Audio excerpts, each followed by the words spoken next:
14 जनवरी, जिसे हम मनाते हैं मकर संक्रांति के रूप में।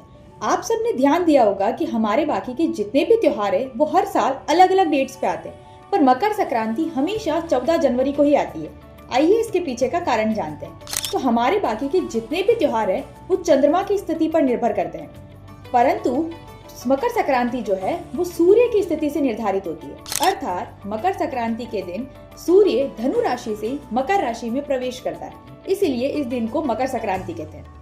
मकर संक्रांति आभार व्यक्त करने का दिन होता है, अर्थात ग्रेटिट्यूड का दिन होता है। इस दिन हमें सबको थैंक यू बोलना चाहिए। किस किस को? सूर्य को, प्रकाश देने के लिए सूर्य को, अन्न देने के लिए भूमि और किसान को, और भी सारी चीजों को हमें थैंक यू बोलना चाहिए। हर चीज के लिए ग्रेटफुल होना चाहिए।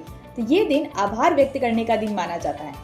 मकर संक्रांति त्योहार एक ही है, किंतु भारत के अलग अलग क्षेत्रों में इसे अलग अलग नाम से पुकारा जाता है। जैसे कहीं पे उत्तरायण, कहीं पे बिहू, कहीं पे पोंगल, तो कहीं पे लोहड़ी।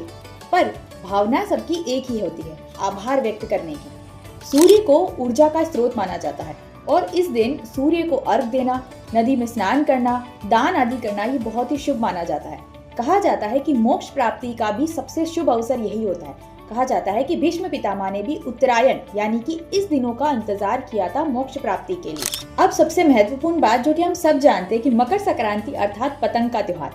पतंग उड़ाना सिर्फ मनोरंजन नहीं, पतंग हमें सिखाती है कि सपनों में उड़ान होनी चाहिए, किंतु उनमें धैर्य और नियंत्रण हमेशा होना चाहिए। ये पतंग उड़ाने का त्योहार हमें ये सिखाता है। तो हमारे यहाँ मकर संक्रांति को बहुत ही अच्छा माना जाता है, बहुत ही अच्छे तरीके से सेलिब्रेट किया जाता है।